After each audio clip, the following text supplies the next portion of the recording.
When movies are adapted from the books, it is not uncommon for smaller parts to go missing in order to create a more streamlined story and shorten the length of the film. However, what characters are missing completely from the story of Harry Potter? Here are 11 characters that you may not know about if you didn't read the books.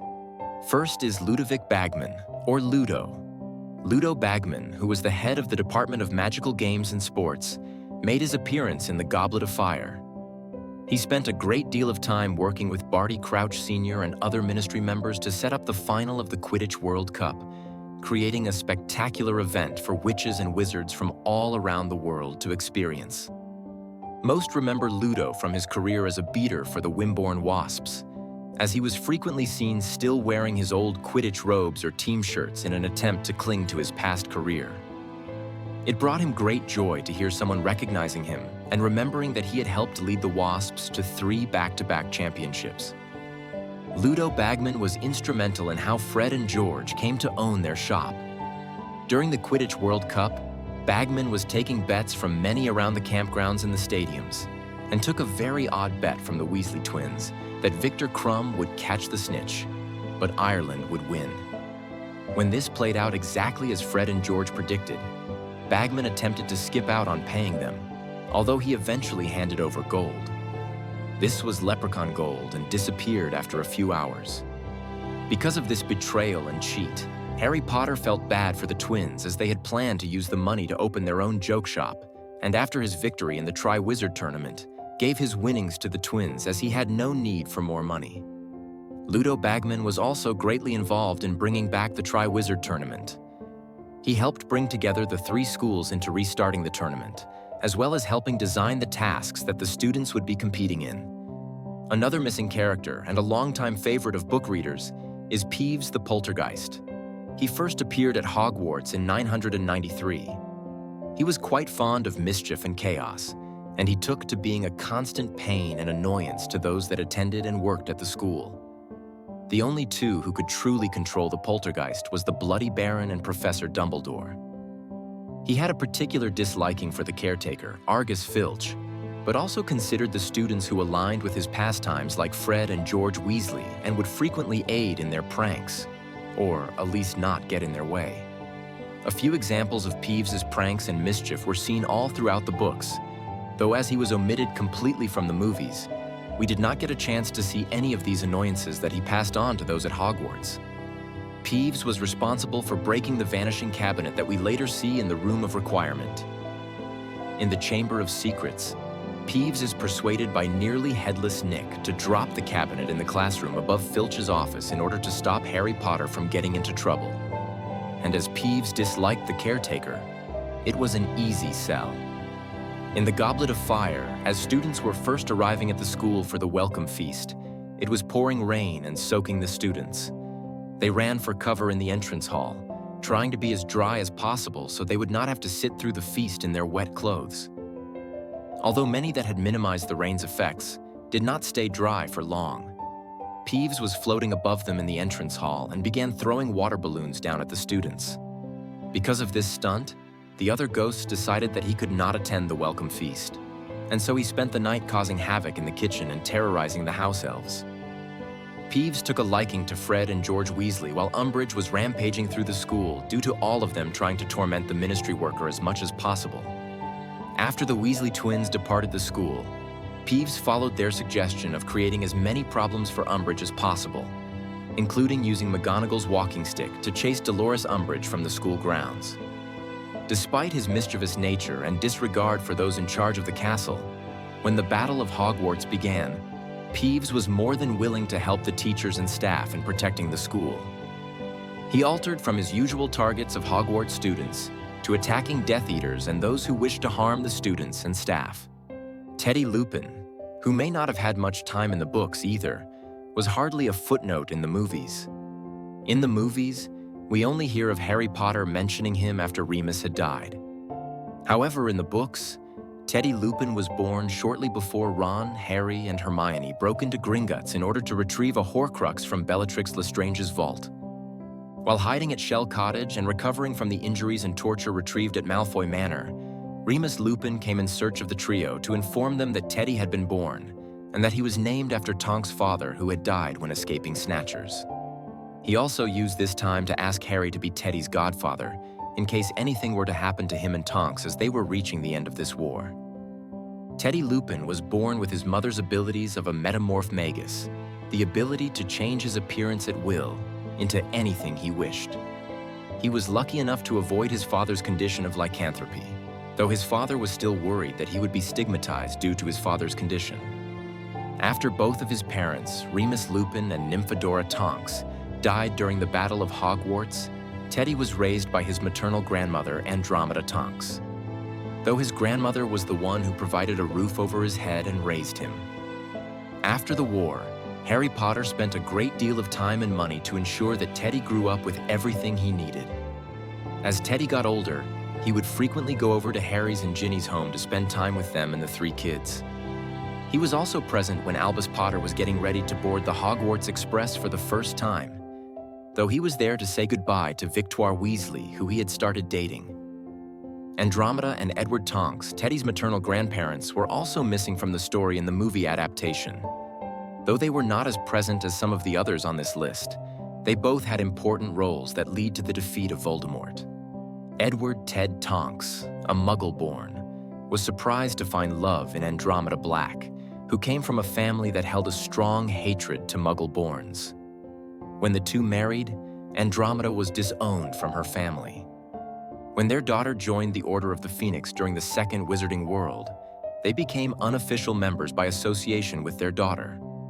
Their home was used as a safe house and a portkey location when the Order was moving Harry Potter from his home on Privet Drive. This is where Harry and Hagrid went before using the portkey to take them to the Burrow. Ted took the time to heal both Harry and Hagrid before allowing them to continue on. As Voldemort's hold on the Ministry grew and Muggle-borns were being tracked down, Ted went on the run in order to protect his family. This is what led to his eventual murder. He was traveling with Dirk Cresswell, a Ministry worker, Dean Thomas, a student, and 2 goblins, all who were on the run from the Ministry. They stayed mainly in the countryside to avoid detection. Ted held a strong belief, partly because of his daughter's loyalties, that the Daily Prophet was spreading lies about Harry Potter, and that he was to be trusted. It was during this same conversation that Voldemort's name was said and summoned Snatchers. Ted, along with Dirk and one of the goblins, were killed when they resisted capture. This left Andromeda widowed, and fearing that her only family left, her daughter, would suffer the same fate as she was more involved in the war than her husband had been.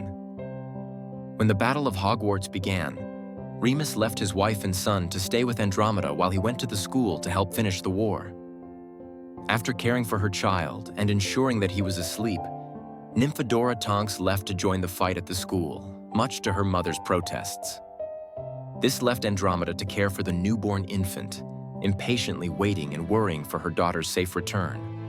Much to Andromeda's misfortune, this never happened, and she took it upon herself to raise her grandson as it was all she had left. Rulphus Lrange, though his parts in the book seem rather small, played a great part into how things played out within the story. After the first fall of Voldemort, Rulphus, his brother Rabastan, his wife Bellatrix, and Barty Crouch Jr. were the only Death Eaters that went in search of Voldemort after he was presumed dead.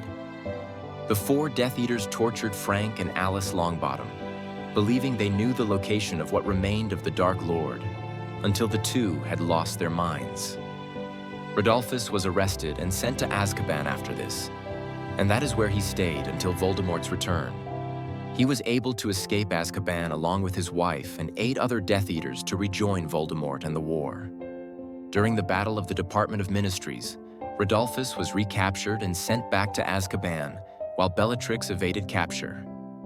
He was able to escape a second time as Voldemort gained more control of the Ministry, joining his fellow Death Eaters for the Battle of the 7 Potters, as well as the final battle at Hogwarts School. His wife, Bellatrix, was murdered during the final battle at the hands of Molly Weasley. While it is unknown if he received any injuries and if he was responsible for anyone's death during the battle, he was once again captured and returned to Azkaban when Harry Potter defeated Voldemort for good. Frank and Alice Longbottom, who was tortured by said Death Eater, were also left out of the movies. And though their parts were minor, along with Augusta Longbottom, Frank's mother, their tragic tale plays an important part in determining who Neville Longbottom would become. Neville was born just one day before Harry Potter. Although he also could have been the chosen one, as the prophecy only spoke of a boy born at the end of July. Voldemort decided that the Longbottoms were not a threat to him.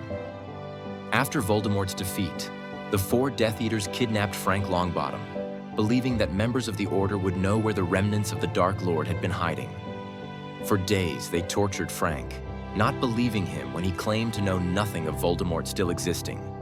Finally, when Frank Longbottom could no longer provide anything useful for the Death Eaters, they took his wife and repeated the process.